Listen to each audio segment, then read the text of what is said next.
Good to go. All right. All right, so we're going to move in with co-wholesaling. Now, we've already kind of defined this earlier on. I'd like to bring on Jay Coleman. Once again, shout out to Quest IRA. Thank you for letting us use the building. Hey, Jay. How you doing, man? What's going on, brother? So Jay Coleman is somebody here locally that has done quite a bit in the co-wholesaling side of stuff and has been very open about his ability to help other people with getting deals closed. And I am by no means affiliated with him. He's just somebody that I've done a lot of business with and I feel like can assist you with it. So I'm not getting like kickbacks by recommending him. I'm just being honest with you. Like, I trust working with Jay on my side. So that to be said, let's start talking a little bit about co-wholesaling. Absolutely. So first things first, let me turn this on. How do I turn this on? Is it just this Just that button. Okay, can everybody hear me? Yes. Perfect. So first things first, good afternoon, everyone. Definitely glad that you guys could all make it out. Just first things, even before I start, I just really wanted to give Daniel and his team. Thank you. Thank you.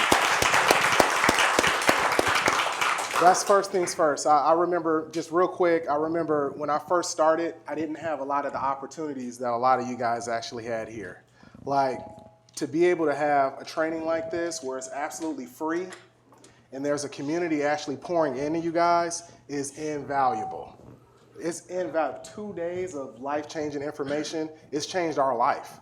I mean, we primarily wholesale. It's changed our life. So to be able to get 2 days of this for free and then have a panel that's up here unselfishly spending their time to make sure you guys are successful is amazing.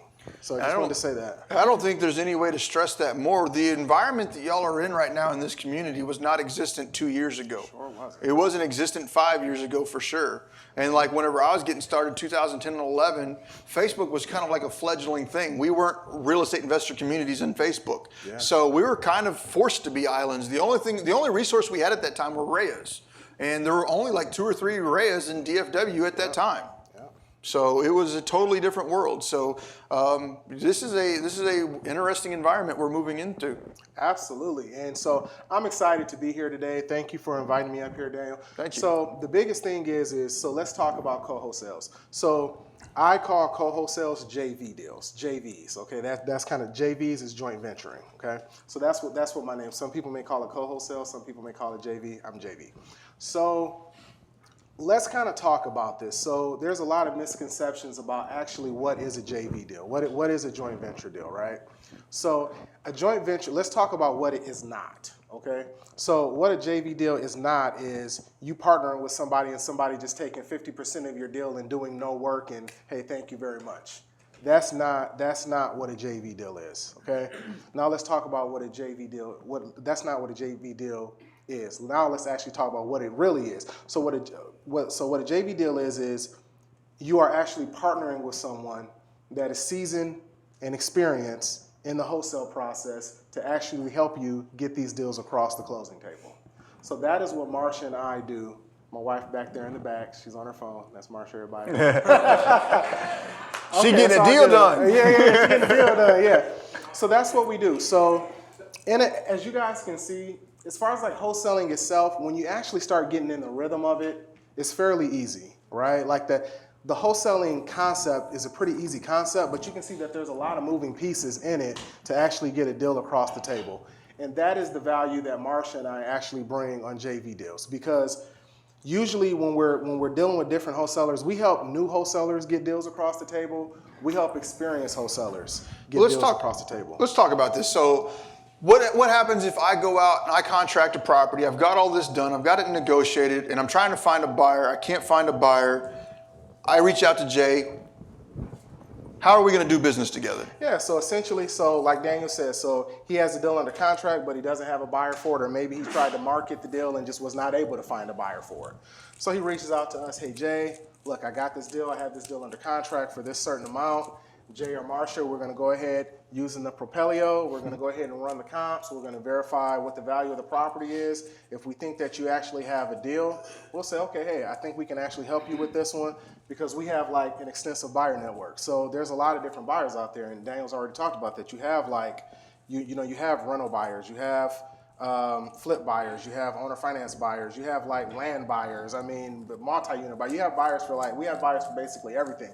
So in that case, we're gonna run the numbers, look at it. If the numbers work, we'll say, hey, I think we can go ahead and make this work. So what we're gonna do is we're gonna send a JV assignment to you, and we can split that. So basically what happens is we'll shoot that over to you. You'll assign it to us for the exact same price that you have it with the seller for. So if you have it with the seller for 70K, you're gonna assign it to us for the 70K. We'll go ahead and take care of marketing on that time frame, and then say we find a buyer for 90K, where that's a 20K difference, 10 grand goes to you at closing, 10 grand comes to us at closing. All right, so let's talk about that for a second. So I've worked through multiple different JV agreements, and I want to make sure that it's clear to the room that there are many different ways of taking care of this. So we'll go ahead and assign it to you at the contract price, and then you'll find a way to move it, and then we'll split the net profit or the gross profit 50-50. Absolutely. All right. Are you requesting a exclusive right to sell? Yeah, I'm so glad you said that, because I watched Daniel actually talk about co-wholesaling right before I came. So there's a couple ways we JV.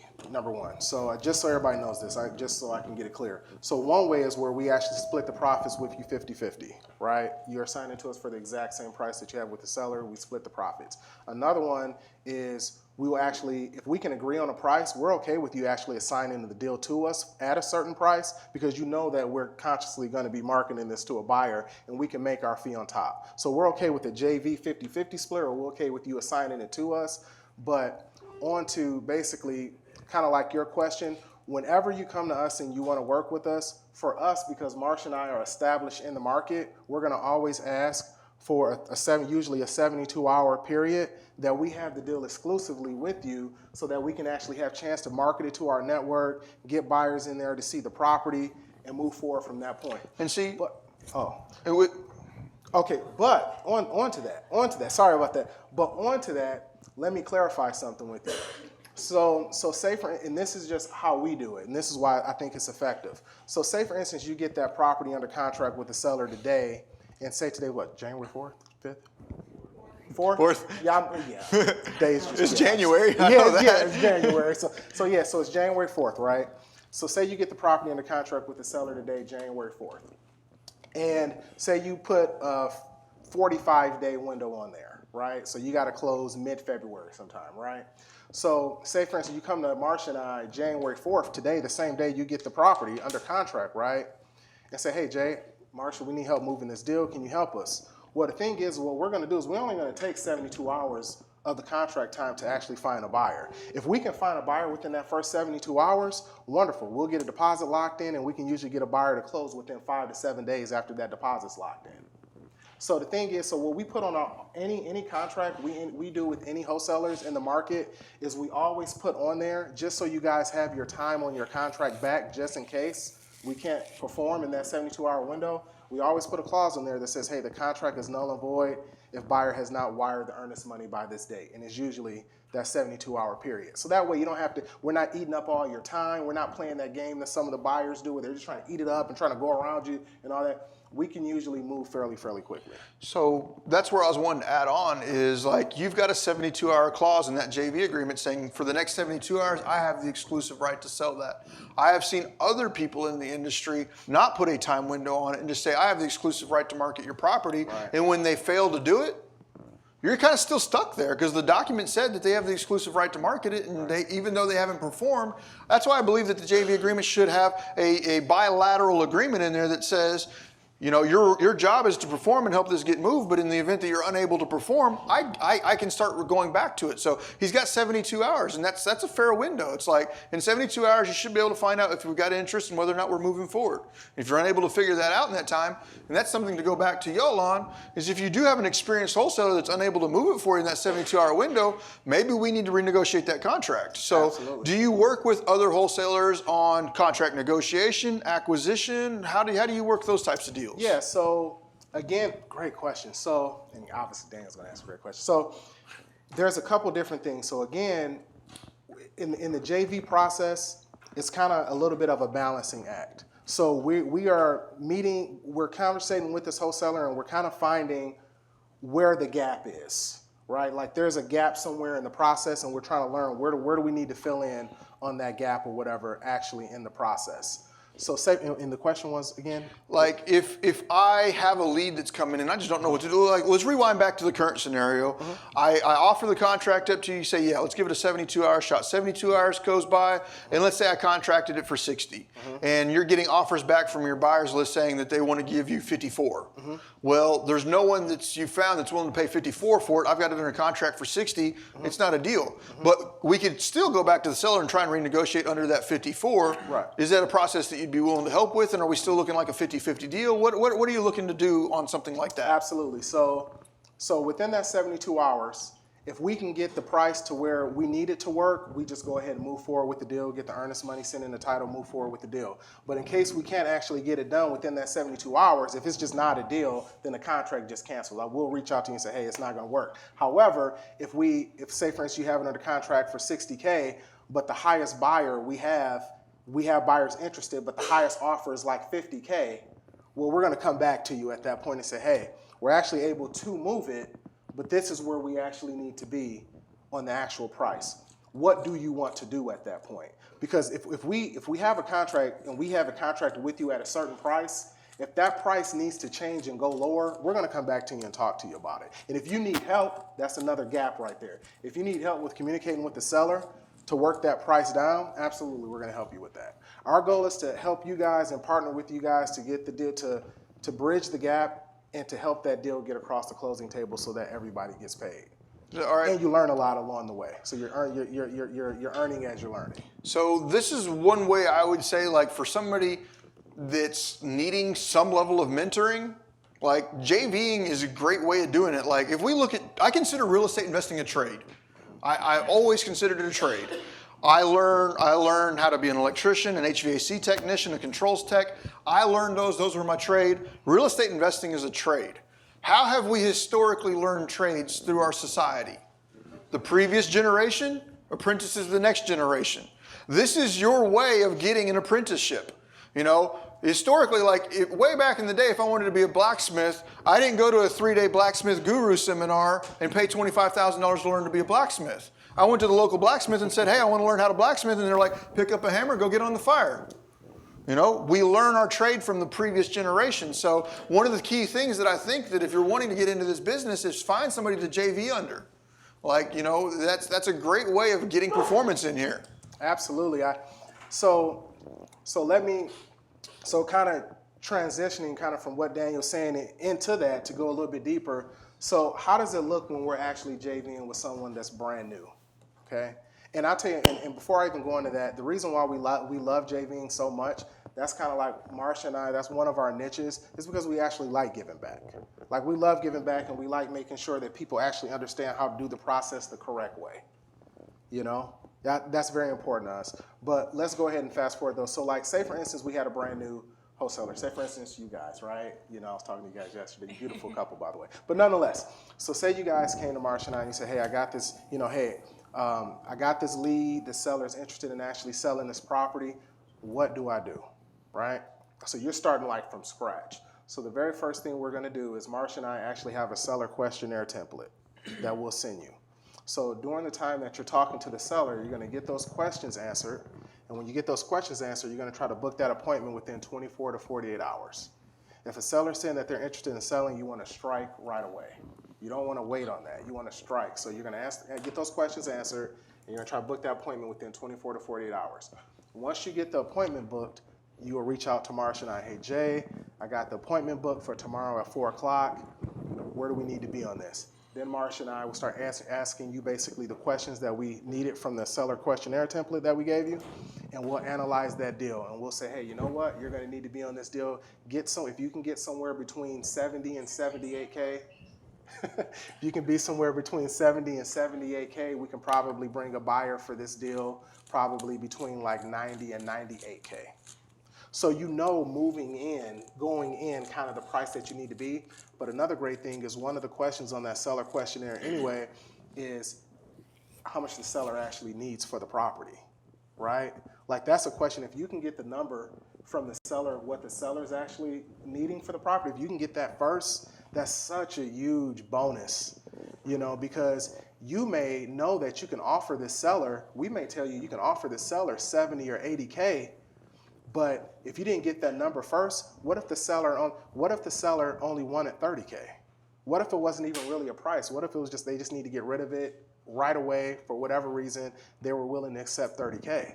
But you come there, oh yeah, I can give you between 70 and 80K. So you always want to try to get the seller's number first, because if they want less, we get more, right? We've solved the problem for less, right? That's the name of the game. The name of the game is solving the problems. And if the problem's getting rid of the house, the problem wasn't money. Right. Like, I mean, and some people don't get that. Like, it's not always the money that's the problem. Sometimes it's the house and they just want it gone. Yeah. You know, they don't care about how much money they make. Like, well, if y'all heard yesterday, Michael was up here on the panel, and one of the things he said was he dealt with a probate situation where he bought the house from the seller for $1,000. House was obviously worth far more than that, but there was a situational piece to it that said that they had no concerns for anything to do with that property. Get rid of it. Yeah. So you'll find those types of things. Absolutely. So on the JV agreement side, do you put all this in writing? Yes. Okay. Yeah, we have a JV assignment contract. We'll send it to you through Right Signature. It's similar to DocuSign. You review it, you sign it electronically, we sign it electronically, and then we actually get started. So any deal that we normally JV, we always want to have everything documented. If it is not a deal that is not documented, then I'm getting that communicated. I'm letting another wholesaler know. I'm reaching out to them and saying, hey, I think I might have a buyer for this deal. Is it okay if I shoot it to a couple people I know? And I'm not mass blasting it. I'm not mass texting it. I'm not mass emailing it. I'm not putting it in Facebook groups or you know, any of that type of stuff. I'm literally reaching out to the individual people. Hey, I had a deal come across my desk. Are you interested in this? I can get it locked up for us. It's very important that the buyer knows what your position in the deal is. Are you assigning it directly? You know, is this somebody else's deal that you're helping to move? It's important that they know that, but it's important, as Daniel said, for you to communicate that with the other wholesaler if you're going to do that. But reach out to those people individually if you don't have it under contract. Don't mass market stuff. That you can get in trouble really quick doing it like that. You definitely get yourself into trouble with that. So on the other side, let me see. There's one slide in here that I'd like to touch base on, and this one right here. So I look at several common JV structures, and while Jay has the way of operating his business, there are a lot of people that would be willing to co-wholesale with you, many of these people probably in the room. But some of the things that I look at on JV structure is, could I negotiate a flat fee to bring a buyer? So let's say I do have a fairly solid spread. And like one of the things that I personally negotiated, this would be, you know, dependent upon how y'all are working, is, you know what, I don't want to pay more than $30,000 for somebody to find me a buyer. Like, let's say I do get a really fat wholesale deal where I'm going to make 50 grand. Well, I don't want to give up, you know, 50,000 of it to get a buyer. Let's say I'll give you 10 grand flat for a buyer. There is the option of negotiating for a flat fee on a buyer. And then there is another way of structuring a JV, and that is add your fee on top. It's like, I got it contracted at 60, that's the profit that I want. If you're able to sell it for 65, 70, 75, great, you made 5, 8, 15 grand. So we can structure add your fee on top. We can always do anything over X, we split the difference, or we split it 50-50. It's like, I need at least $3,000 to recoup some of my marketing budget. Anything over $3,000, we split 50-50. Because if we look at it on the other side as a marketing, like I said earlier, I might spend $18,000 or $12,000 over the course of 3 months in marketing, and I get an $18,000 assignment fee. Well, I got $12,000 in marketing expenses that come out of that. So some things to look at is anything over X price was split 50-50. Other things is, I like to do my JVs, like you said, in an option contract. It's a 72-hour option. Like, I don't want to work with somebody that's like, I want the exclusive right to market it, and there is no end to that. You know, I want that option up front, and I do negotiate the exclusive right to market. You know, if I work with Jay and Jay's like, give me a chance to get this out there, well, then I say, well, you know what? I'll give you a chance to get it out there. I'll match your price. I want to market it as well. And if whoever gets the buyer first gets the buyer first. Now, these are all points of negotiation. I'm not saying that Jay would be right or wrong for any of these pieces. I've worked with Jay before. I like working with Jay, and that's why he's up here at the front of the room right now. all of these things are things that you should be aware of, though. And this is for the people that are out on the internet right now. Like, if you've got people that you're wanting to JV with, these are some of the things that I'd want to discuss. Yeah, absolutely. And I think Daniel hit it on the head. I think that it just depends. Like you said, everything's negotiable. But like, so say for instance, Marsha and I. So Marsha and I, and this for everybody in the room and online. So Marsha and I are very established here in DFW. That is the reason why we actually want to actually have the property under contract, right? Because for me, and that's why I needed exclusively for that first 72 hours, because I don't want to have the deal, us marking up a deal, and then somebody else marking up the deal, and then somebody else marking up the deal, and then it's like the same deal going to like the same buyer seeing it like 10 different times, right? You know, so for me, I like to have exclusive right, and that's why I say, hey, I only need like 72 hours. Marsha and I can move a deal really, really quickly here in DFW. And if we can't move it within that first 72 hours, then it's like, okay, then it's like not a deal or something's going on if we can't move it within the first 72 hours. So it just depends on the particular, I guess, wholesaler that you're working with, that you're choosing to JV with, the structure that you work. But just make sure whoever it is, we obviously Marsha and I would love to work with you, but whoever you work with, make sure that the terms are identified up front and make sure it is in writing. And like I said, for us, I always put on there that, hey, you know, if we're unable to provide a buyer within the first 72 hours by this date and time, contract's null and void. So you got all your time back. So if you had a 45-day close period on there and you hit us on the first day and we take 3 days off of it, you got 42 days. And another reason why it's great to, so another reason as well is, the reason why I don't like to, for me personally, don't like to make my fee where a lot of people are kind of like blasting it out there is because some buyers in this market are very, very picky. Some buyers will only buy specifically from certain wholesalers. I cannot tell you how many times that a wholesaler has actually reached out to us and partnered with us on a deal, and then we blast it out and somehow we have the same buyer somewhere down the line, but the buyer actually does want to do the deal with Marsha and I, because they know that the deal will actually be done correctly and they know that their best interest is in mind.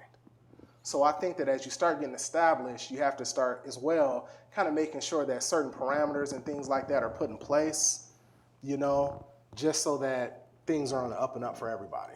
And you know, almost everybody I've ever JV'd with wanted the exclusive right to market.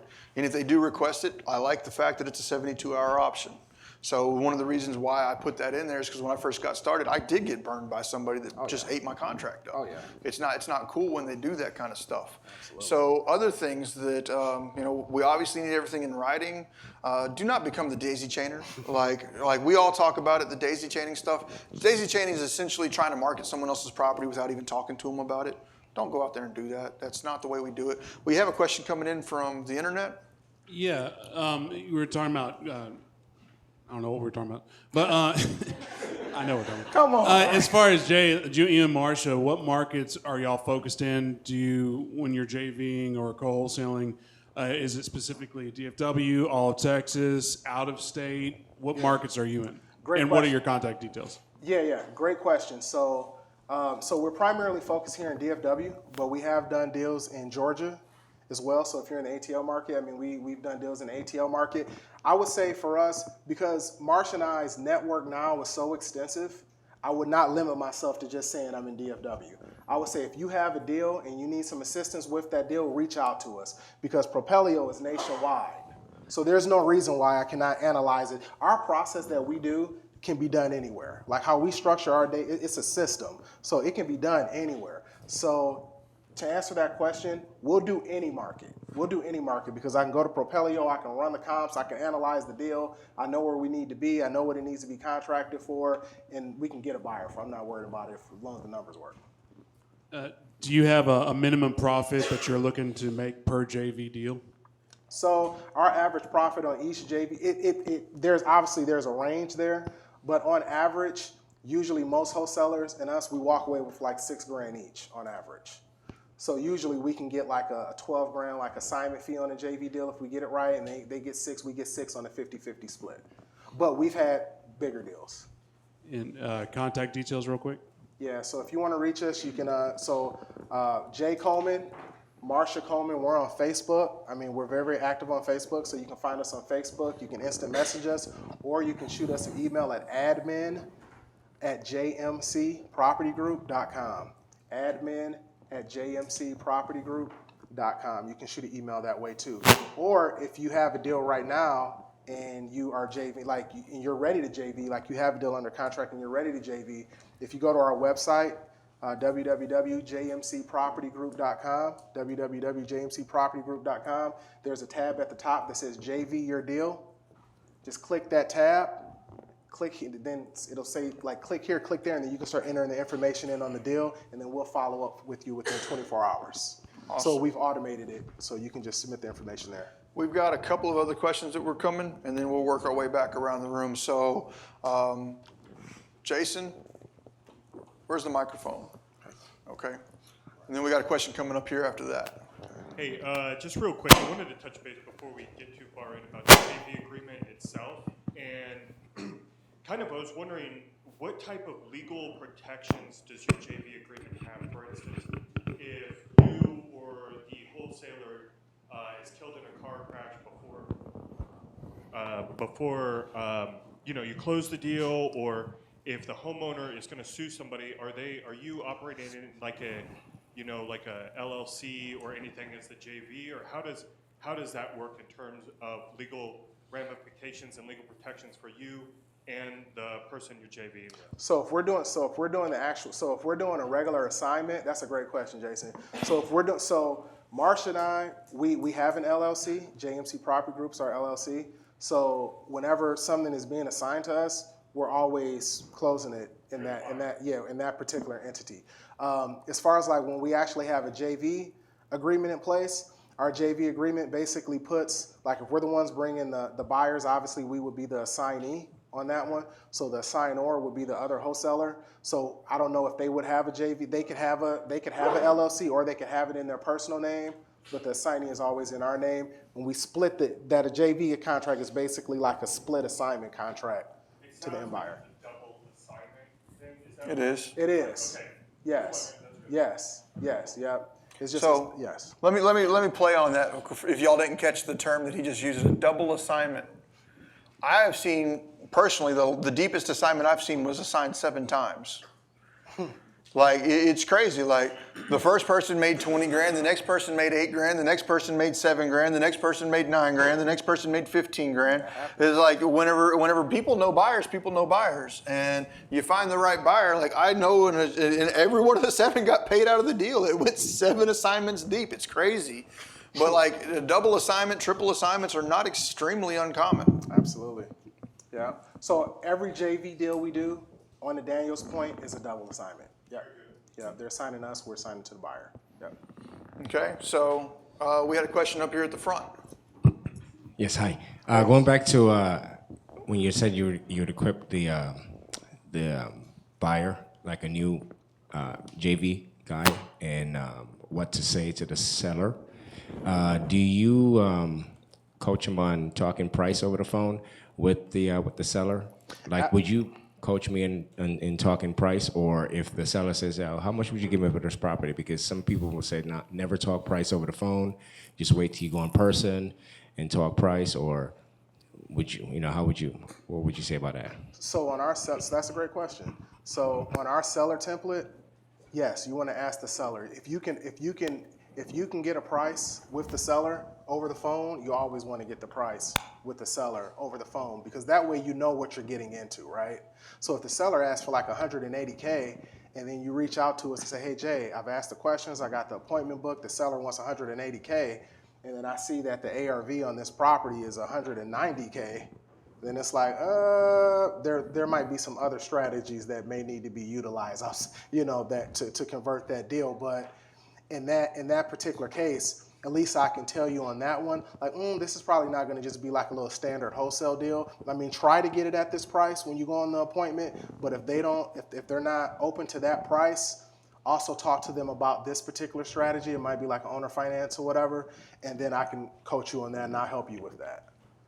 And that's what you get, and that's the great thing about like the JV process is, again, what Daniel was saying, is you're kind of getting that mentoring as well through the different deals and kind of like learning how to handle different scenarios. Because each deal is different. Like the process is the same, but the deal and the scenarios can be different. But if they're turning back at you and they're like, okay, so what would you give me for this property? You're like, you have no idea. You're like, I don't want to talk price right now. Wait till I come over there. I look at the property first. Then what would happen in that scenario is you would ask the rest of the questions on the template, and then I can still run the numbers, and then I can give you a ballpark of kind of where you need to be, and then you would start at the lowest ballpark number and just say, hey, I could probably give you somewhere around maybe. So if your range, I'll say, hey, 70 to 90K, you would say, okay, hey, would you take 60K for it? So that's what would happen. I'll give you the range. You start at the bottom. And then on my side on that, it's like, I like to negotiate face to face, because if the rapport gets snapped real fast, they can't hang up on me. I can still keep talking. So whenever I do throw out something like that, let's say the seller's bottom number was 70 grand, and anything less than 70 grand is an insult. And the very first thing out of my mouth, 60K, I just insulted them to hang up on me. So what I would preface any offer was over the phone is like, I've never seen your property before, and I really don't know, but like, I'm just throwing a quick number out there. If 60K was in the ballpark, would we even play ball? I wouldn't throw it out there as like a firm offer. It's like, I can give you 60 grand. Right. I always try to, especially over the phone, try and make it a little more playful so they know there's wiggle room. So that way, because what I might say is like, I want 60 grand, and then they might immediately respond, and I have this happen a lot. I was like, well, my bottom's 70. Well, boom. Like, they don't want to throw a number out first. Right. But I'll throw the number out, and then they'll tell me 70 grand. Right. And now if your range is 70 to 80, since you've talked to Jay, you now know we need to get on that appointment. Yeah, and there's different ways, and on Dan's point, there's also different ways to kind of proposition the question.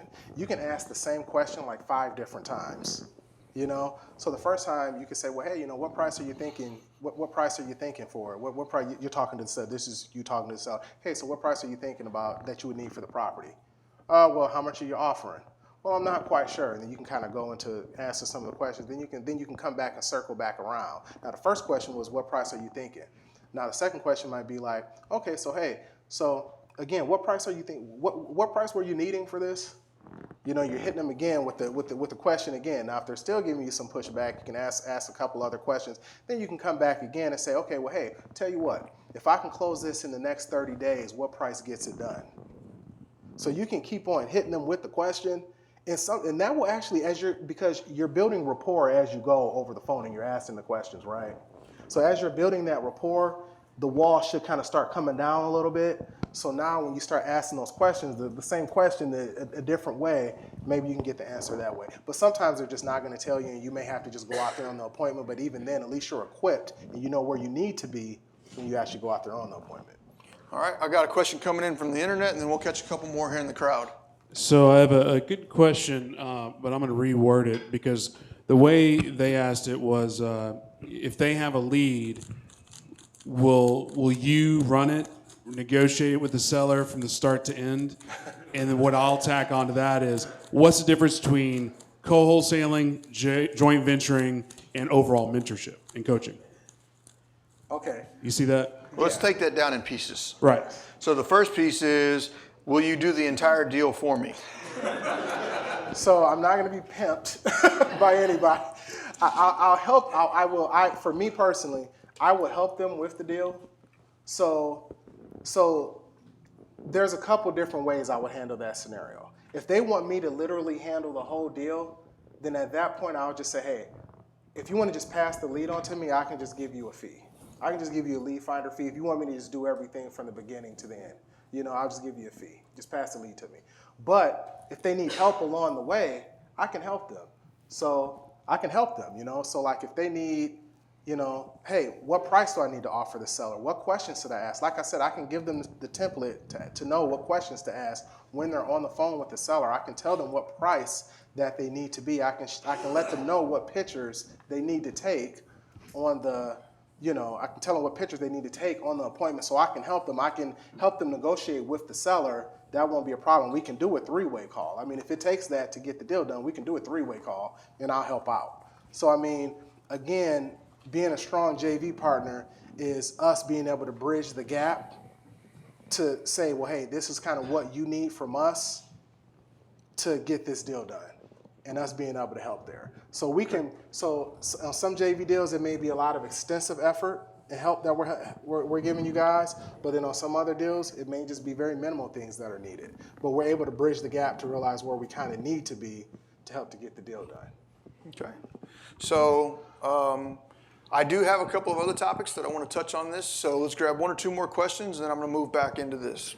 Yeah, a quick question on the scenario like that. He's talking price with the seller, right? Trying to get his price, his bottom line. But in that scenario, he hasn't even seen the home. He hasn't been at the property. He hasn't seen the inside and what needs and foundation, nothing. Yeah. How can you make an offer like that on something you haven't even seen? Maybe just on Google Earth.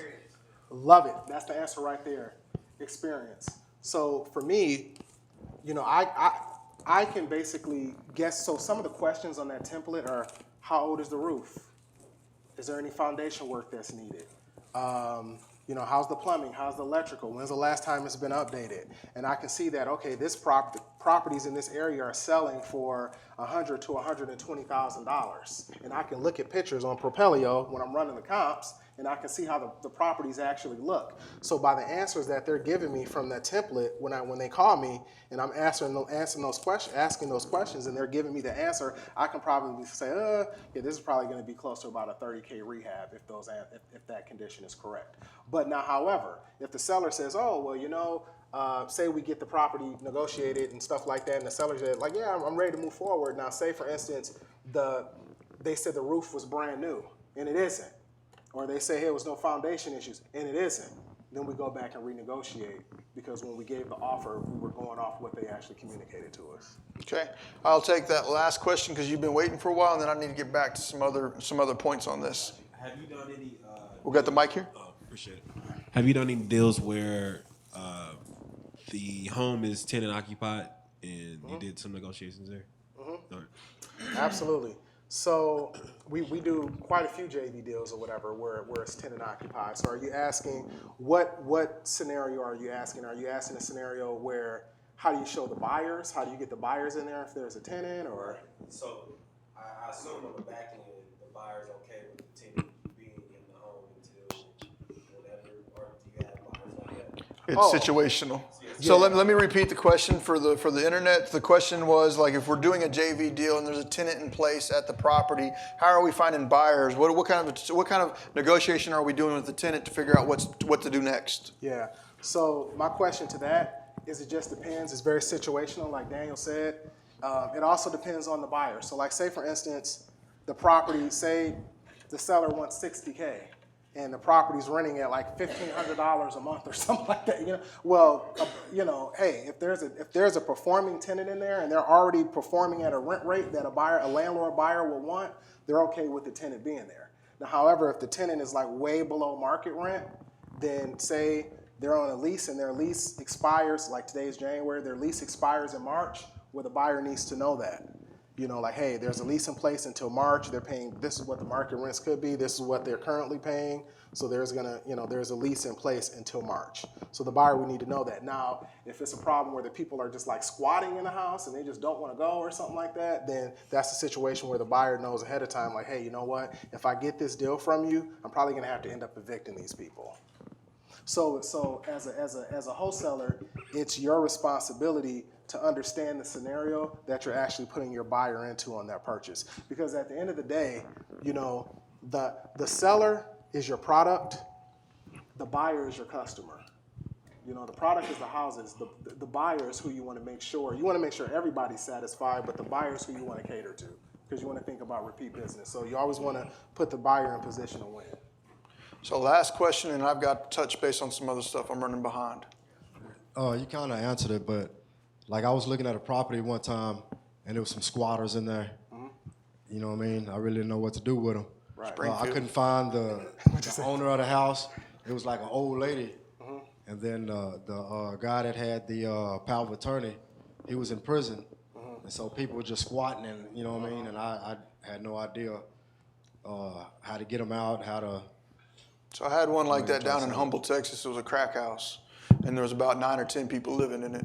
And While they were living there, I'd show up and like, y'all get out of here, gotta get out of here. I'd show up 20 minutes later, they're back.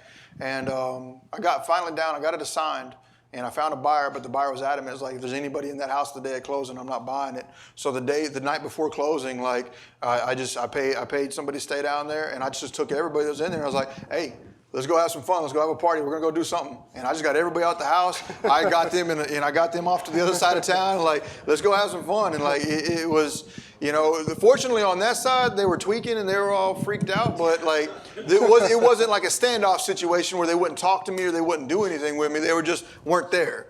But you know, and so there will be times where you're going in and there's somebody at the property and they're just like, "F you, stay the hell out of here. It's not happening." And you just have to handle them situationally. Absolutely.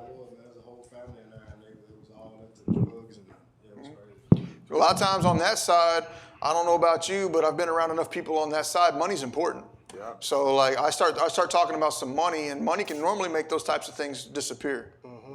Yeah, it wasn't. I think if it would have been there, if they had something to do with the house, maybe.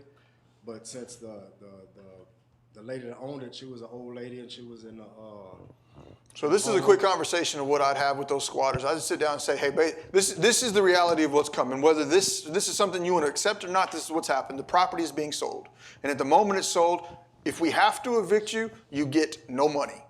If in the event that you will do this and you will work with me on that, I'll give you $200 each. All right? Now, $200 don't sound like much, but when you got a habit that you're trying to feed, $200 is a lot of habit. Yeah, I mean it's yeah. I mean that yeah. You got to understand. You got to understand your seller. Yeah. I mean, so that's how it works. So let me flip this onto another side. We've been talking a lot right now about how a new person can be working with a more experienced wholesaler. Let me give some advice to the people that are still operating on an island. People that are knocking down 1 or 2 deals a year, or excuse me, 1 or 2 deals a year, 1 or 2 deals a month, and they're starting to see gaps in their income, and they're wanting to fill that income gap in some. An opportunity for that medium level wholesaler to increase their revenue and keep things going is stop being an island. Start networking in groups like this with a bunch of newer people that are looking for mentorship from people just like you. Believe it or not, new people, if you're closing 24 deals a year by yourself, that's an advanced wholesaler. I mean, like that's a pretty good person. If you're running solo doing 24 deals a year, you're doing a pretty damn good year by yourself. So these people have experience. They know how to get properties. They know how to get them under contract. Don't be nervous about JVing with people if you're an intermediate wholesaler. As an intermediate wholesaler, an option to get to that next level is to increase your wholesaling capabilities by co-wholesaling deals. That will help you bridge the gap in your own deal flow. So, Absolutely.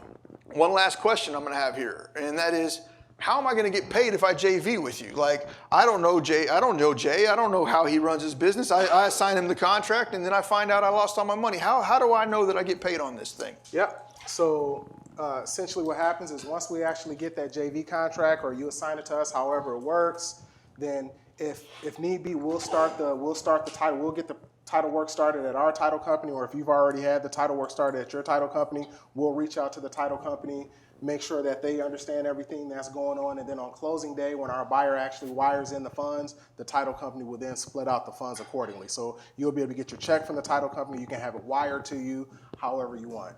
And for us, whenever we have our buyers as well, whenever our buyers, so say for instance we were JVing on a deal and we had our buyer actually interested in the deal, we always have our buyers actually wire the funds to the title company because you can verify it a lot quicker that way. I know some wholesalers that actually, and I think for me it's just safer that way. I know some wholesalers actually they'll take cash, they'll take a check in their personal hand and stuff like.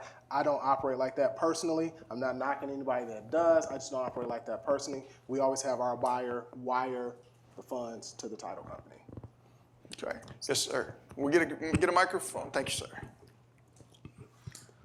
So on my side, you want to get paid out of closing. You want to get paid out of title.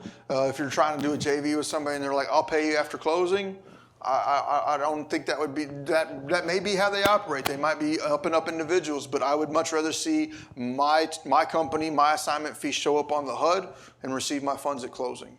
Yeah. That was kind of my question. So when we do the JV on the HUD, is it 2 separate assignment fees Yes, on the HUD? on the HUD, that's exactly how it Yours breaks down. and ours? Yep. So if So it's verified on the HUD. So the way this works is I'll go out and contract the property. And then I'll talk to Jay, and Jay is like, yeah, I can move that deal for you. I assign my contract to Jay for a 72-hour hold. During that 72 hours, if he performs, the assignment becomes qualified, whatever you want to call it. I have now assigned the property to him. And then that JV agreement gets sent to title to show the title company that this has been assigned from me to him, and then it's sold from him to the next person. So there'll be 2 assignments. Yeah. So they'll see how the title company will know from the JV assignment how the fees will actually get paid out. $10K to Acme LLC, $10K to JMC Property Group LLC. Yeah. All right. So moving through, if anybody has some more questions, go ahead and hit them up real quick. For the intermediate wholesaler, though, that is looking to increase their deal flow, learning how to co-wholesale and making that a key piece to your business is an important part of getting to the next level. You've only really got 2 options to increase your business from the point of you hitting your ceiling of this is the most that I can do myself. You either have to increase your employment base and start hiring and doing more marketing and increasing your market if you're saturated in your market, or you have to learn how to start partnering with people. Those are really your kind of next steps. All right, any questions? We've got one right here. All right. In your personal market, what you're used to dealing with, if you had to tell everybody here what exactly criteria they should be looking for, what's your sweet spot? 2,000 square foot, just something that runs across your table, the most of the numbers, what are you looking at? I'm looking for a motivated seller. Yeah, I was going to say a thing. I'm just looking for a seller that's motivated to where I can actually get the numbers to work. Okay. But personally, I would say Marsh and I are personal sweet spot, but don't limit us to this because we do deals for all price points. So but our sweet spot are deals that are like under 100K.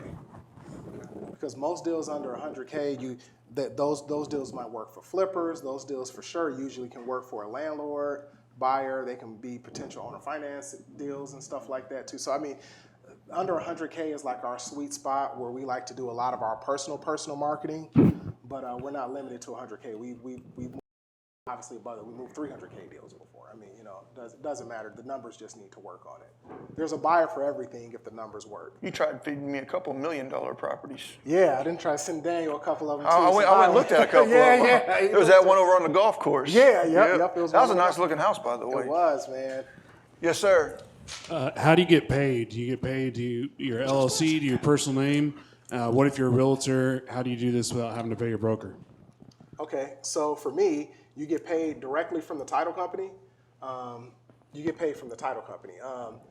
If a realtor is bringing me a buyer or something like that, the realtor's like, hey, I have a buyer. I may just assign it to the realtor or whatever, let them assign it to their buyer just as long as they can get the earnest money in by a certain time frame. But if the realtor is not comfortable with assignment contracts, because sometimes it can get a little sticky with them because they don't really understand the wholesaling process and all that, then I can give them a marketing fee afterward. Yeah, I think it was more of how is it? Do you have an LLC? Do you have your name? Is there a way to circumvent the broker? I think that was the question. They're not wanting to pay. They're a real estate agent. They're wanting to take the property, but they're not wanting to pay their broker a fee. And I was like, you need to be the one to get creative on that. Yeah, I'm just like. If you got an agreement with your broker and you're trying to figure out a way around it, I mean, I would try to figure out my way around it. That one I don't know about that one. I don't want to touch that. So, any other final questions? How much time do we have left on this show? We need to wrap. We have like a 20-minute, 30-minute section of just Q&A. Okay. So we can either just let this continue on to the Q&A or shut it off, come back on. Let's just run some Q&A then. Okay. Let's just keep the Q&A going. Well, then I've got one here. Can you go in? This is a different question from a different person, but the fine line tap dance realtors have to take to stay compliant. I'm not a real estate agent for that specific reason. Like, I never wanted to have to deal with being a real estate agent. Amen. On that side, I can't really give advice other than I do know a lot of very successful real estate agents that do wholesale. So I don't consider it to really be a hindrance. You just need to understand how to navigate from that perspective. Right. And I think the biggest piece on that side for them is just disclose. I am a licensed real estate agent, but I am not representing you. I'm not representing anybody but myself. And as long as it's disclosed and it's properly disclosed, I don't really think it becomes that much of a hindrance outside of you can no longer communicate to sellers that are listed with somebody else.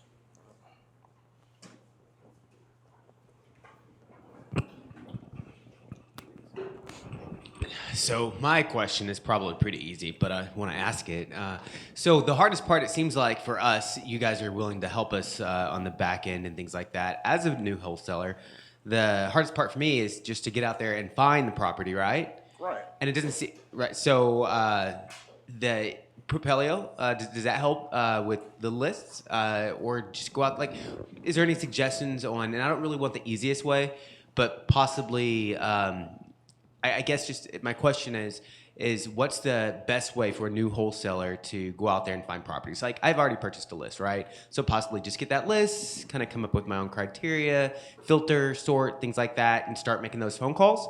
Yeah, that's a great question. That's a very, very great question. So my response to that would be, so Propelio, yes. Propelio has a ton of different lists you can market to. There's pre-foreclosures, there's probates, there's inherited, there's sub-trustee. There's like a ton of, and then there's like some other list or whatever. You got absentee owners out of state. You got vacants. You've got high equity, low equity, no equity, unknown equity. You've got cash buyers on there. Yeah. Like we were talking about Dispo earlier. Like I could pull up the Propelio platform real quick, and I can show you real quick a simple way of finding cash buyers local to your subject property. Like if I log in right here, and I'll just pop open an address. Let me get this up here on the screen.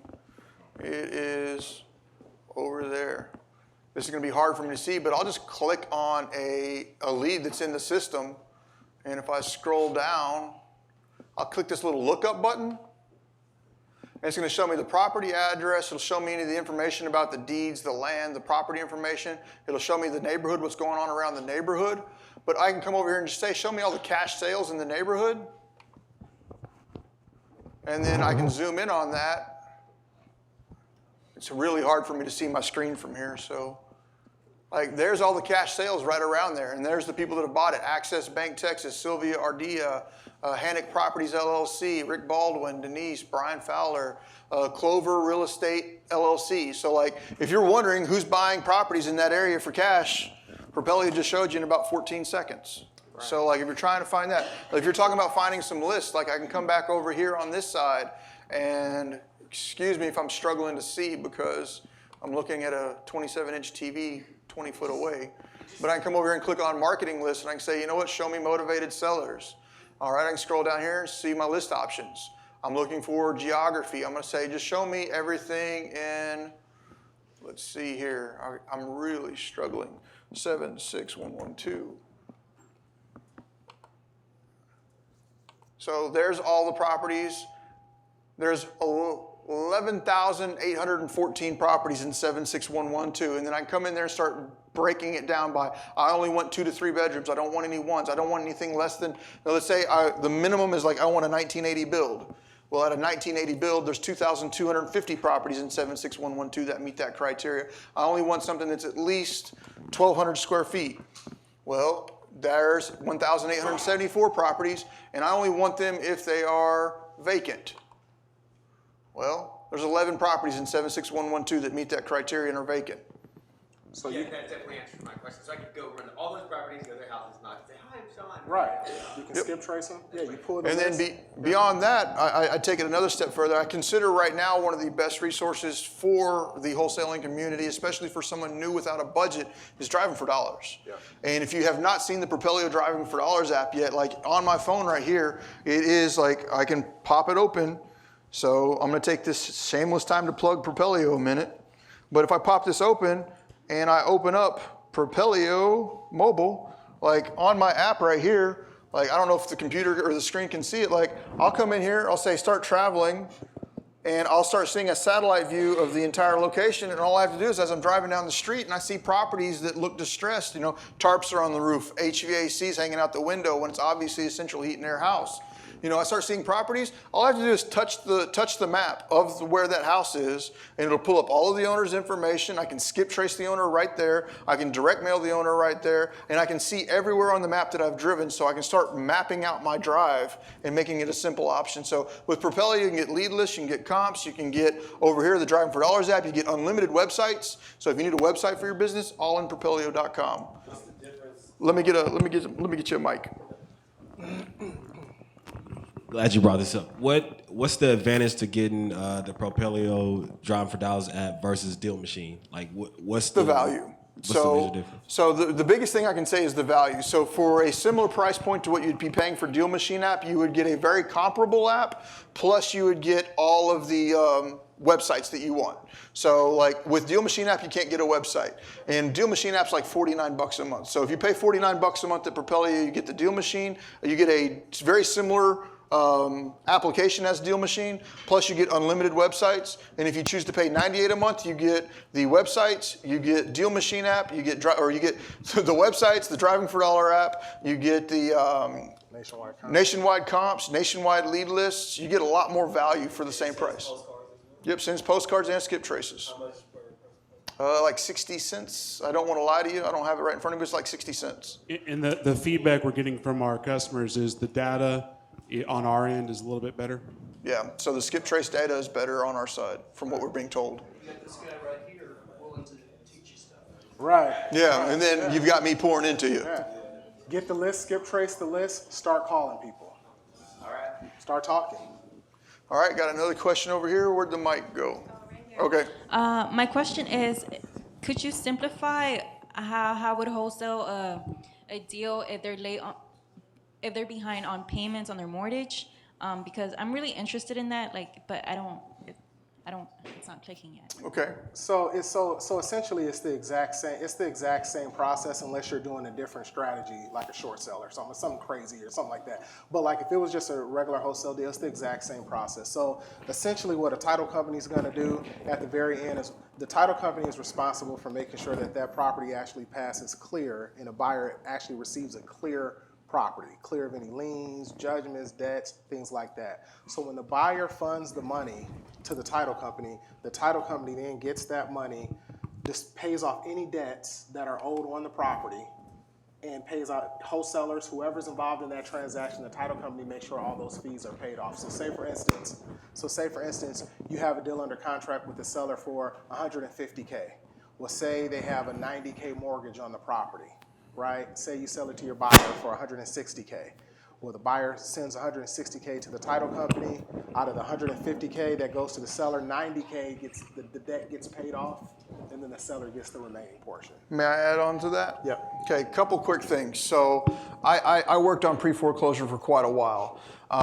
Some of the things that I would see different from a traditional wholesale process is your speed. You have to be very quick about things. You cannot let things slide because there is a ticking time bomb. When Tuesday comes around, the house is gone. So we must clear title and title fast. Now, this is not a pre-foreclosure class, but I've popped up right here on the screen. If Ryan, you could move it over to the screen. Propelio.com/academy. How many people feel like y'all have gotten some true content out of the past 2 days? I don't see a single room. Thank you guys. So, thank you.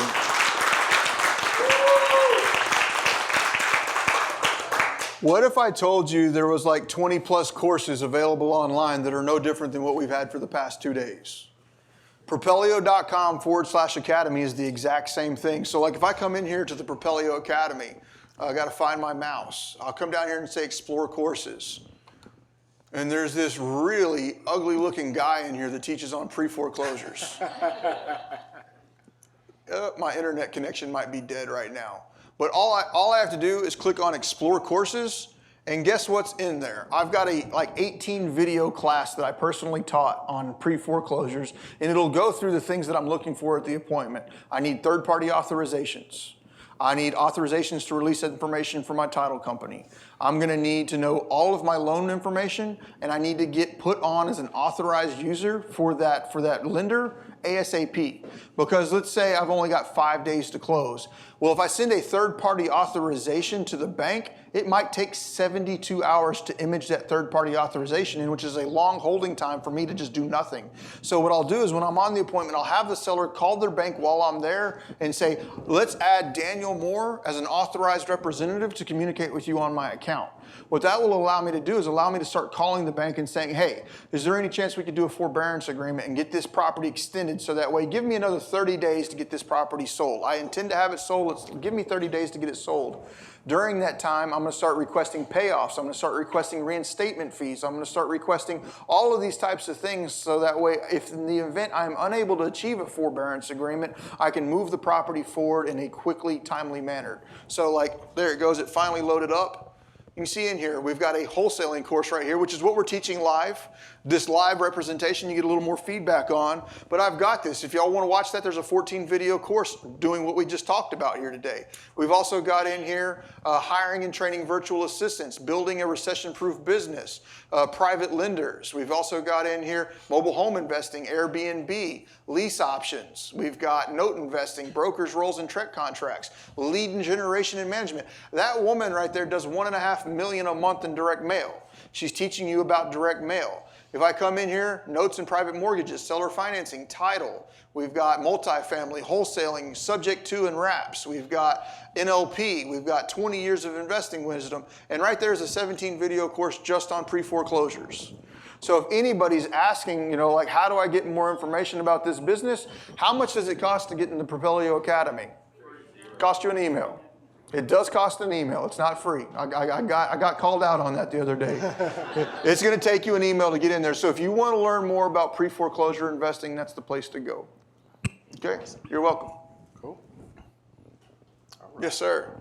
Question. In regards to the Propelio website, you know how it pulls the data from the MLS, and since Texas is a non-disclosure state, whenever you pull up the cash buyers, does it show you how much it was bought for on there? Like, you will see whatever the deed was recorded for, and if there was a lien held against it, what the lien amount was.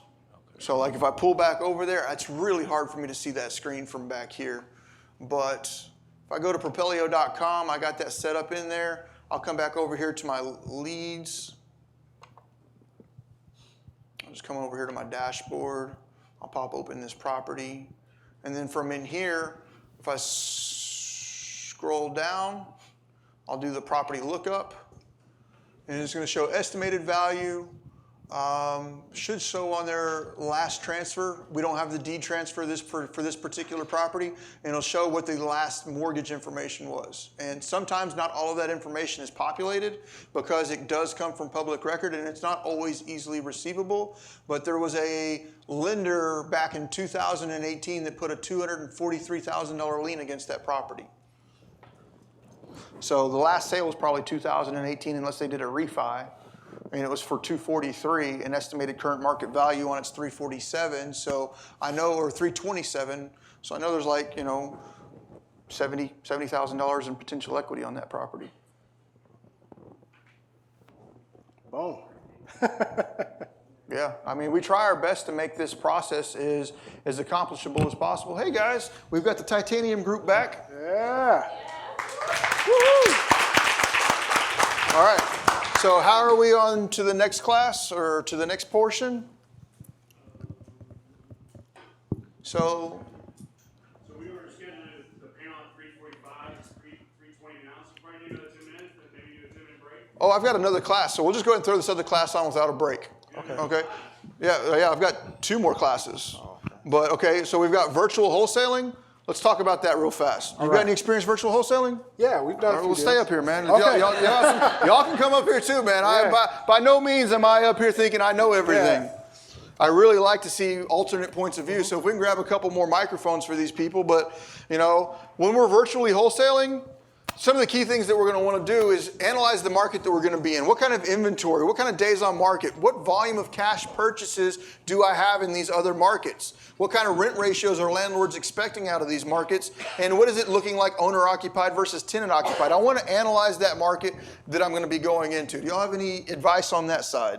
So like in a virtual market, the great thing about Propelio is you can analyze, it's nationwide comps. So it's made it really, really easier because you can actually analyze that deal. The analyzation is still the same. The numbers are the numbers, right? I mean, it doesn't matter what market. The numbers, if the numbers work, the numbers work. But I'll say for me, for most virtual deals that we have done, it always makes it so much easier if the property is vacant. It makes it tremendous. If you can get so if you're going after vacant properties in a virtual market, it makes it just so much easier for you to actually be able to get buyers in there and not have to worry about, the buyers and the sellers talking and things like that. So that's one tip I would say. But they do a ton of virtual stuff. So.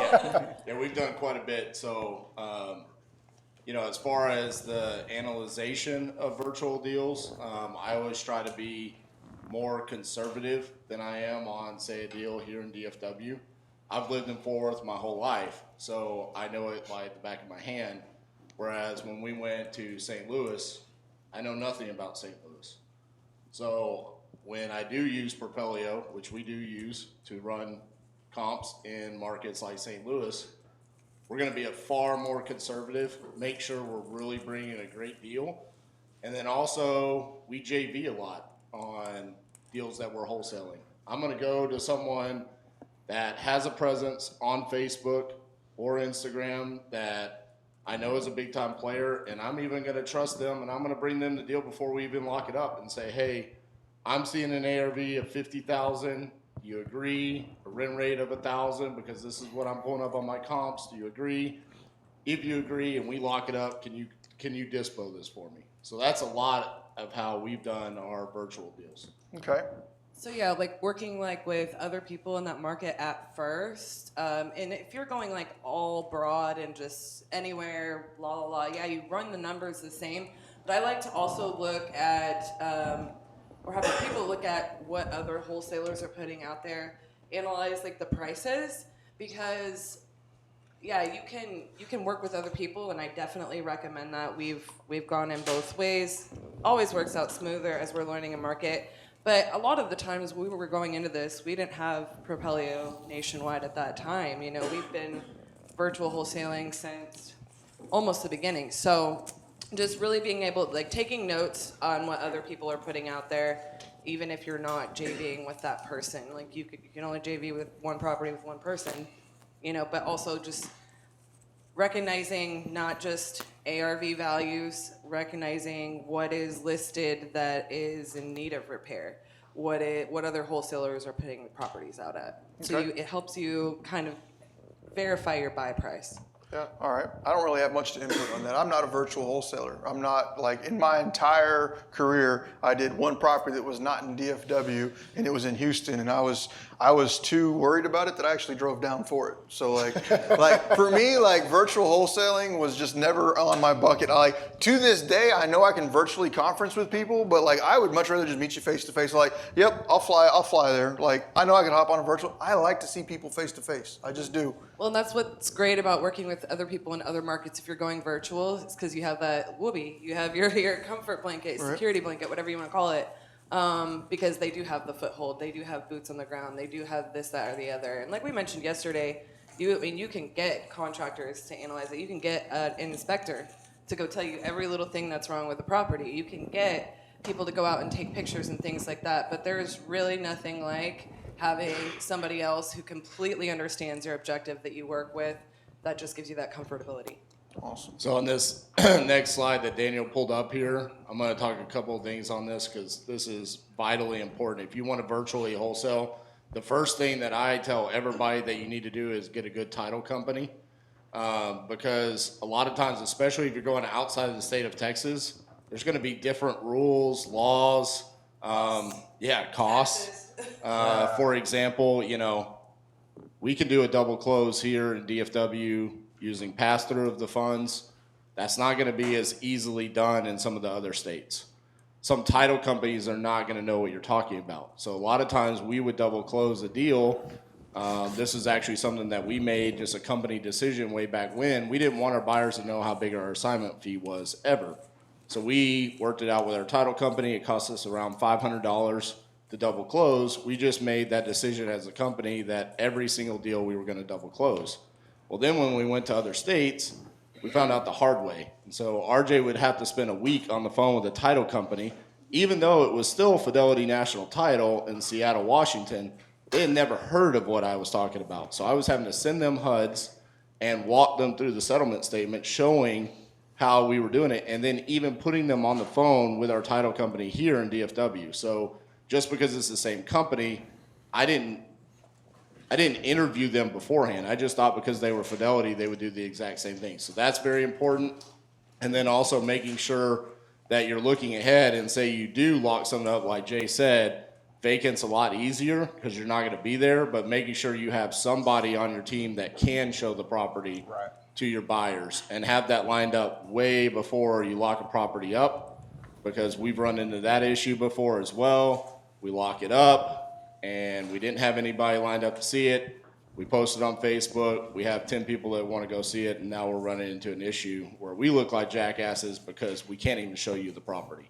So those are just some of the things that you need to look through and prepare yourself before you just start doing it. Especially if you decide one day to just say, hey, you're nationwide, and you start getting deals sent to you like I did. You don't want to run into those issues. Much appreciated. You got some feedback on that? Let's just try to skip right past Cassie. She's like, hell no, give me that mic back. Yeah. No, that's gold actually from RJ and Cassie, because obviously there's 50 states, they're in 50 of them. So I mean, like they're just like all over the place. So I mean, that's great information that they gave you. Yeah, I mean, the numbers are even going to run differently. Property taxes are very different in other states. I mean, again, like, to keep it simple, it's really good to just, if you happen to get a deal, or if you're targeting another market, just get to know the market, just like you had to do here. Get to know the people in the market. It's not hard to do. There's Facebook groups everywhere. You can get other people's properties. You can see what percentages they're moving properties at, and you can partner with them. You know, at least on the first couple. Don't step over $1 to pick up a penny. In other words, like, make sure you take care of the deal, the seller, you know, your buyer, by, you know, knowing that you're going into it with a movable deal. And get on other wholesalers' list in other markets as well. Get on their buyers list so you can actually see some of the deals that are actually coming through. Get on as many buyers lists as you possibly can so you can get a feel for that market. And like RJ was saying, also get on the Facebook groups. Like, there's Facebook groups usually for each market, you know. You can kind of start being in that Facebook group and being active in that Facebook group. You can kind of start getting a pace. I'm glad you brought that up, because I want to say something about that. Be thankful that you're in DFW, okay? We thought every market was just like DFW, okay? We have a Facebook group here. It's called DFW Real Estate Investment. There's like how many? Like 40,000 people in there. I thought, oh, when we go to Phoenix, there'll be Phoenix Real Estate Investment Group. Yeah. And yeah, there's like 1,900 people, and it's not active. And then I thought all of these markets, even now when I try to promote my podcast, I'm like, what groups are out there that have a ton of people that are active? And there aren't. And so we're blessed to be in here, and I use that group because it's the big one for selling deals, right? There's other groups out there like Propelio Group that's more educational about the systems and processes of running your business. But it's not really a DFW group. Exactly, but you know, y'all are DFW, but that group is specific for going in and selling deals. There was a deal yesterday, a lead that we had in a zip code in Arlington. And so we were analyzing the deal, the seller's kind of negotiating us back and forth. We literally did what you just said. I went in, I searched the zip code. 2 days earlier, someone had posted a deal in that zip code in DFW Real Estate Investment Group. At that point in time, we were able to see there was 103 comments on that one post. I'm like, okay, even though the seller's beating us up on the price, I don't think we're going to have a problem selling this. Yeah. Because there's 103 people that are dying to buy a property in that zip code right there. Yep. So as sexy as virtual wholesaling sounds and saying that you're going to new markets and things like that, just realize that you're in one of the best markets right here. Learn how to do this in your home, and then later on worry about moving virtually. So I'd like to touch base real quick on the slide itself. Like, if I'm going to be working with the seller, I want to make sure that I do the correct job of building that rapport, because they're never going to see me face to face, really. It's all going to be over the phone. Try to do my best to get them on the team. We're talking about pictures yesterday. If I can get that seller, I'm speaking all theoretically here. I'm not a virtual wholesaler, but I'm going to try and get that seller to get the pictures for me. I'm going to try and find somebody to help me estimate the thing. So GCs, other partners, other wholesalers, agents for showing, networking, and buyers and wholesalers in there. Like, we can JV every deal. I'd much rather take half of a a deal than none of a deal. And like if you're good at finding the deals and you've got somebody up there that's good at dispoing deals, JV deals all day long. Title companies are a must. Moving through, we're talking about some marketing. I try to use a local number if I was doing any marketing in there, convey credibility, determine property condition, access to the MLS, what you're going to need over there, virtual signatures, closing. I don't know if there's much else to talk about on that. Like, can we throw some other things in there? Some things that I would look at on dispo is calling up hard money lenders in the area. Like before I decided to give up half my deal on a JV, I'd probably call a hard money lender up. Any other thoughts? They might put you right in touch with a buyer. It just depends on the market. I think that for us, we just kind of learned what we were doing, got our foothold in, and we'll just push them through, like you said, whatever it takes to make sure, like, we're putting the right numbers out there. We're taking care of whoever's going to be on the property. I just couldn't see virtual wholesaling being really much any different than the process we've talked about for the past 2 days. You're just going to have a couple, 2 or 3 extra issues that you're going to have to overcome, and that's going to be some eyeballs on the property, showing of the property, and getting it dispoed. And It's if you really figure no out those 3 different pieces, than here, if you're not the person that sees every one of your properties at some point, Right. so then it becomes a lot less daunting. Another point is just to have it to where you are making sure you're getting multiple points. It is the biggest thing for virtual for me is you have sellers sending you photos. They're only showing you certain stuff. Good stuff, right? You might want to have a checklist in place saying, hey, I'd like a good photo of this, this, this, and this. That's what I like to do to try and like take out barrier of entry, room for error, things like that. So. all right. So I think moving past the virtual wholesaler, there's one other key thing that I was wanting to talk about, and that is establishing a business out of this. I've said this more than once. I don't consider real estate investing to be anything more than a trade. It's the application of business to that trade that creates income. So if we're going to discuss applying business to wholesaling, how do we turn wholesaling into a business where it's not just me, myself, and I out there trying to get this grind done?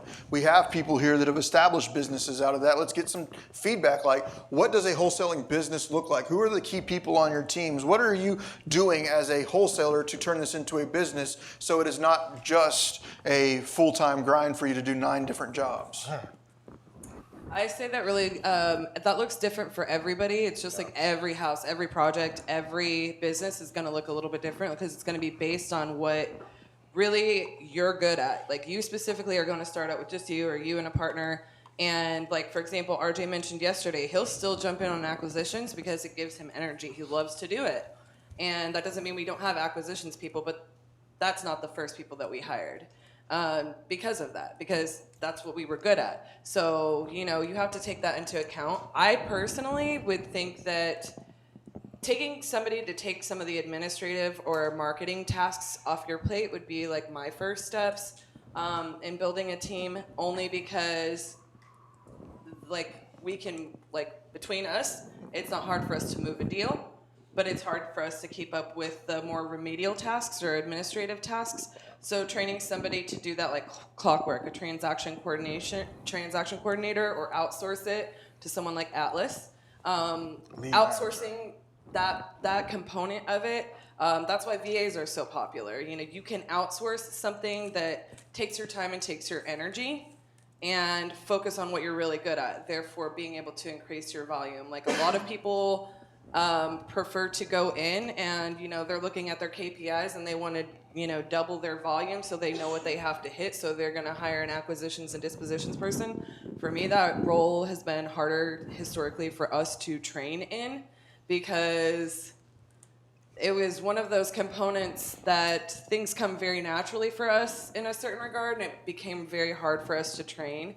So we're always working on training people, and you have to realize that people aren't going to ever run your company like you run your company. They're not going to ever run their job just like you are, and you're going to have to go through a lot of people before you find a rock star at that one position. So the other thing that I would say when it comes to building a team is make sure that you document your process, like starting today if you haven't already started, what you do, how you do it, and then make sure you know how to train somebody before you hire somebody.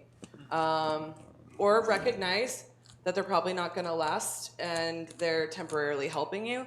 For us, like, we have like really big like hearts, so like any person we've ever like teamed up with or hired and it didn't work out, it was just like soul sucking for us. Like, that's not good. Like, you have to just really recognize what you're putting in place in your business, and then, you know, documenting that process so you're not having to retrain, because that's, again, you're better to do that little bit of extra work up front than have to spend 5 times the amount of time on that to just organically do it every time you have somebody come on your team. All right. Yeah. So I'll add just a short piece to that and basically reiterate what you said. And it was Gary Harper that over at Sharper Success Coaching that helped me out with this process.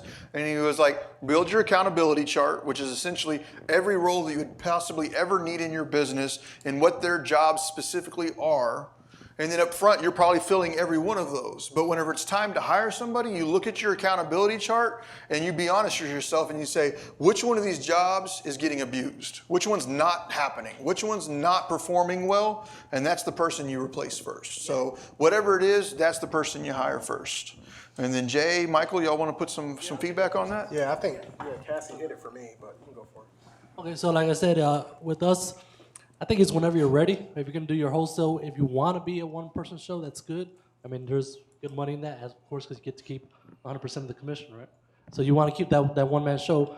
Well, with myself and Charles, when we started, we were together for, I want to say like 2 years. We finally said, hey, let's see what happens if we take this to the next step. When we take to the next step, I want to say one of the first and most important things to talk about is the commissions. If you're gonna do one deal and it's 100% of the commission, understand the process and how much are you willing to give up of the commission for someone else to take an extra task. But if they get that extra task, how much more volume can you do? So fully understand the front as a one-person show to a two-man, 5-man, or where we're at with the 22 individuals. And like how Cassie said, when you document, you want to do it one time. What we have in our office are internal videos. So whenever we get someone new, because it's going to be a lot of turnover for the most part, if we can train them and keep them to where they're at now. Internal videos, when they come in, we don't have to sit down with them over and over, explain the same things over and over. Of course, having a solid foundation, but building a team is, I think a lot of people want to do this business, and I think a lot of people are hungry to do this business. Find the right person for you, find the right person for the team, and it's going to go a long ways, especially if everyone's on the same vision and the same track. All right, so on my side, I'm going to give my last and final kind of input on that side, and that was, for me, my goal was never to build a wholesaling empire. My goal was never to do 300 wholesale transactions a year. That was never something that excited me. Wholesale was a means to an end for me. Wholesale got me to where I wanted to go. And don't think that just because you're wholesaling, that has to be your future. Wholesaling is an introduction to real estate. Real estate is vast. Like, in my opinion, true long-term wealth is in holding of assets. So like, if I can use the wholesaling to start acquiring assets, that's going to give me, generational wealth. And that is exactly what I did. I kept moving and moving until I was able to acquire more and more assets to the point where wholesaling was never really my end game. So don't feel like you have to turn this into a business. There's a lot of glory in saying, you know what, we did 600 transactions, we got a 70-person team, but with that comes a lot of the additional responsibilities. If you're a solo team, or I say a solo team like you and one other person or something like that, and you're doing $200,000 a year, $300,000 a year, $400,000 a year in revenue, that's a pretty damn good year, and your life's kind of simple. At the end of the year, if you want to say, I'm going to take the last 2 months off, you take the last 2 months off. It's not always about money. You got to take into consideration, what life are you trying to build? What life are you trying to give to your kids? Like, do you want to be the person that's gone all day and you never see your kids? Do you want that? Is that the life that you're trying to build? And if it is, great. But if it's not, you got to take into consideration that bigger is not always better. Better is better. So figure out what better is for you and focus on making better better, and it's not always bigger. And then the very last piece that I'm going to touch on is I am firm on the real estate investing market cycles. Like, I do believe that we are heavy into a seller cycle, which is not a bad thing. Like, there are benefits to being in a seller cycle, but we need to be aware that we are deep and heavy into a seller cycle. And is the market going to turn in the next 6 months, the next 12 months, the next 18 months? No one knows. I don't have a crystal ball. I feel like that based upon past indications that we're moving forward, that we are moving towards a tip, but I am not a rocket scientist. But what I do need to make sure that I need to express to everyone is you need to learn how to operate in every cycle. Like if I am in a top of a cycle, how will I operate in the event that it goes flat? How will I operate in the event that it turns the other direction? Wholesaling can perform in any market cycle, but there are specific cycles that wholesaling is easier to do in. It's kind of that medium point between the bottom and the top where inventory starts getting a little harder, it's not easy to pick up. That's where the wholesalers bring the most value. But on the way down, can you still wholesale? Yeah, but you're gonna have a different buyer and you're gonna need to learn how to wholesale creative terms. Like if it's market's crashing, you're probably not gonna get a whole bunch of flippers buying houses while it's crashing.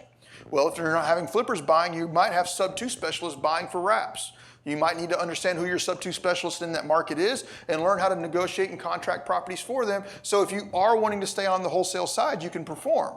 But different markets have different specific strategies that work best in those markets, and be aware enough of your current skill set to master wholesaling, but don't just leave it there. Because at that point in time, if you can understand that short sales subject to wraps, flipping, actually owning the asset by being a landlord, there are reasons for every one of those, and there are specific market cycles that perform well for that. So get outside of just the box and kind of really immerse yourself into single family investing. Oh. That's my thoughts on that. Anybody else got some feelings on that? I couldn't agree more. I think that it comes down to mastering. I think it comes down to just like mastering, understanding real estate, mastering, understanding how to run numbers, how to look at it through any kind of buyer's eyes. I think that was a big turning point for us, going from the wholesaling game. And I mean, we had obviously flipped a lot of properties and we owned rental properties as well. I think maybe we had done like an owner finance or two, but when we really honed in on everybody understanding how to run the numbers, not just how to run a wholesale set of numbers on a property, that changed our business a lot. So really understanding the market and what different types of buyers, how they will look at that property and how they will look at that number, then it helps you to buy correctly if you're trying to wholesale it. Good stuff. Michael, Jay, y'all want to throw something in on that side? I agree. I mean, okay, yeah. So after this, we're going to open up the panel to all questions. But I wanted to throw in some of these last couple of slides to kind of just get out there and just let everybody understand that you, like I said at the very beginning of the class, is you need to design with your end in mind. You need to figure out what your end is and constantly work towards that. For me up front, it was physical things. I wanted a fancy house, I wanted a fancy car, I wanted a lot of money. But as time evolved, I was looking for those things to try and solve my depression. And physical things will never solve the depression because the depression's internal. I had to figure out what was going on inside to fix that depression. So through that journey, I started really quickly realizing that money outside of meeting your basic needs is not that important. Like you can have if you go into like one of my best friends at this point in time and my personal mentors is Will Crozier. He just traded in his Lambo for an orphanage. He moved to the Philippines and he's like, I will be in a third world country where people are destitute and extremely happy. Yeah. So why are we in one of the most abundant societies and most people are depressed on some level? Why is that? Well, I think we've really lost touch with friends, family, community, and the true things in life that matter, which is experience. So don't go out there and try and replicate somebody else's empire when really all you need is enough money to live an abundant life with your friendships, your family, and your experience. Can I say something on that? So this is big to us. Yeah, so I love that you brought this up because our partner in Hawaii, Elijah De La Garza, I call him like he's almost like our little spiritual mentor within Titanium. Yeah. He sent a Steve Harvey video to me, and he said, "I want you all to watch it, and I want you to do what he tells you to do." And so this essentially the video was, you have not because you ask not, and then the second thing is because you haven't spoken it the truth. And so he literally commands each person that's watching that video to write down their vision board of what they want. But he wants you to write down 300 items. And he said, when you get to item 75, you're going to get stuck because you've never actually pushed your mind to think that far in advance of what you actually want. And yeah, by then, you're out of cars, you're out of houses, You're out of all the BS that you want, and then you actually start thinking about what actually will make you happy. And you start getting to smaller items, right? Like, no longer is it, I want a house in Iceland, right? I think that was like on my list. But then like item like 275 is, you know, I'm more worried about like, I want my kid to score a hat trick in a hockey game, right? You know, then now all of a sudden it's like, that makes me so happy. That's what I actually want. You know, small little things like that. So what you're talking about, a lot of the Gary Harper stuff. Yesterday, I think all of us brought up traction and EOS and really getting down and understanding what your goals are, where you want to go. And I challenge each of you to put down a vision board like that and try to write down 300 items because it was an eye-opening experience for us. We just did this on New Year's Eve, right? So I challenge each of you to try that and see what it'll do. If y'all have not read The Secret, if y'all have not read The Laws of Attraction, it is, in my opinion, absolute truth. It's undeniable. Whether you believe in it or not is not important to me because I believe in it as that much of a truth. The laws of attraction are real. The secret is real. The laws of abundance are real. And when you learn to adopt and move your body within those philosophies, the world changes around you. And I'm just now moving through that in the past year. Well, and I think it's really important to say that because these are concepts, like you can go anywhere on social media, and this is Astrid why I recommended that book that I recommended yesterday, is because if you break it down and you simplify it and you actually recognize what you want, that's why I recommended Sean Whalen's book. It's a very simple, easy, quick read, but it tells you, you know, the 4 focus points, and if you make sure you focus on those points every day, you'll achieve all of those things. You'll check all of those things, all 300 off your list. I mean, maybe not all 300 because they might change as you grow, but it's going back to what Daniel says about focusing on, you know, your mental and physical health, you know, your body, in other words, your passion, your relationships, your purpose, which is like mentally and spiritually, and then your production, which is your business. So a lot of people when they first start out, we did the exact same thing as you, and being very purposeful about focusing on all the very important things that actually get you where you want to go is pretty much the how. Do y'all have something y'all want to hit on this? No, I'm good. All right, well then. All right, you have a question coming in, so we're going to go ahead and I'm going to take this moment to say we're going to go ahead and wrap up on the physical class. We're going to move on to the panel. We have a new member I guess I'll be the new member on the panel today. Everybody, I'm Daniel Moore. Nice to meet you. But moving on into the panel, we're going to open this up to a Q&A, both from the... Let's take a 1-minute break for everybody on the internet. Let's take a 1-minute break. Let's go ahead and call